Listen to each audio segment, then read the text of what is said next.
चलिए, आज एक ऐसी कहानी में गोता लगाते हैं जो समय और हकीकत के धागों से बुनी है। एक ऐसी कहानी जो सच में दिमाग घुमा देगी। नहीं नहीं, ये कोई भूत प्रेत की कहानी नहीं है। ये तो उससे कहीं ज्यादा पेचीदा है। ये कहानी है एक टाइम लूप की, एक ऐसे चक्र की जो दिमाग चकरा दे। तो इस पूरे गुत्थी के बीच में कौन है? वो है आर्यन। आर्यन एक बहुत ही ब्रिलियंट क्वांटम फिजिक्स वैज्ञानिक हैं, लेकिन उन्हें क्या पता था कि वो खुद समय के एक ऐसे जाल में फंसने वाले हैं जहां से निकलना लगभग नामुमकिन है। तो आखिर ये सब शुरू कैसे हुआ? हर बड़ी कहानी की तरह इसकी शुरुआत भी एक छोटी सी लेकिन बहुत ही अजीब घटना से होती है, एक रहस्यमयी फोन कॉल से। जरा सोचिए, आधी रात हो चुकी है, सड़क एकदम सुनसान और आर्यन अपनी लैब से थके हारे घर लौट रहे हैं।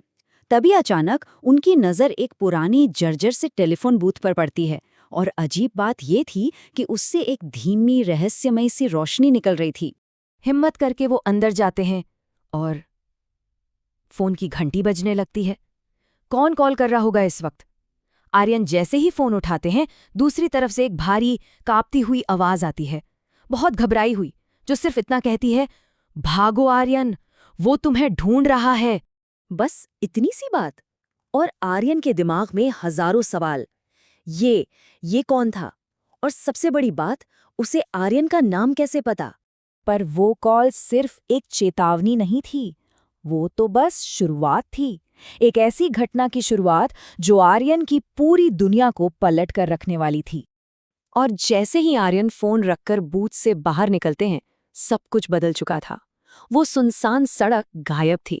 उसकी जगह वो अपने कॉलेज कैंपस में खड़े थे। पर ये आज का नहीं, बल्कि 10 साल पुराना कॉलेज कैंपस था।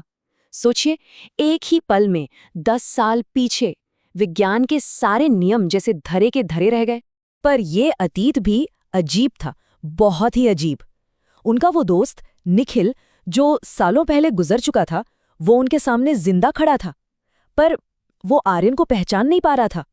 बाकी जितने भी लोग थे, उनके चेहरे धुंधले थे, जैसे कोई पुरानी मिटती हुई याद।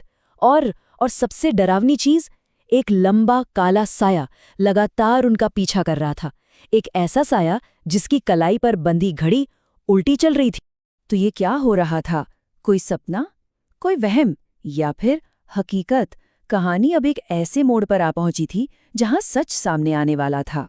उस काले साये से घबराकर आर्यन बेतहाशा भागते हैं, और भागते भागते वो वापस कहाँ पहुंचते हैं? उसी टेलीफोन बूथ पर, ठीक वहीं जहां से ये सारा सिलसिला शुरू हुआ था। अब पूरी तरह से हताश होकर आर्यन एक आखिरी पागलपन भरी कोशिश करते हैं।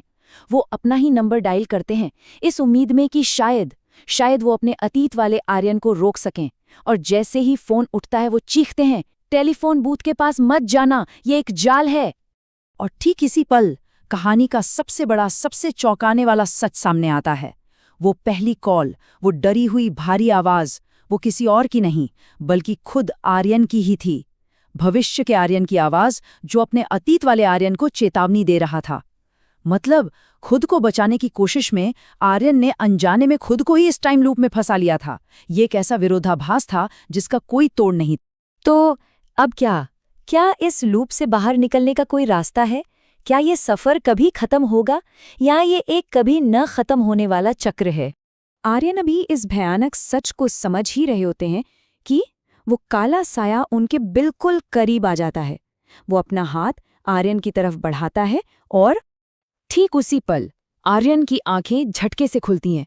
वो अपने बिस्तर पर हैं, पसीने से तरबतर। और कहानी यहीं एक अधूरे वाक्य पर खत्म हो जाती है। हमारे सामने बस एक सवाल छोड़कर जाती है, क्या ये चक्र कभी टूटेगा? क्या आर्यन कभी इस क्वांटम लूप से आज़ाद हो पाएगा? या फिर ये कहानी, ये लूप हमेशा हमेशा के लिए यूं ही चलता रहेगा? शायद इसका जवाब किसी के पास नहीं है।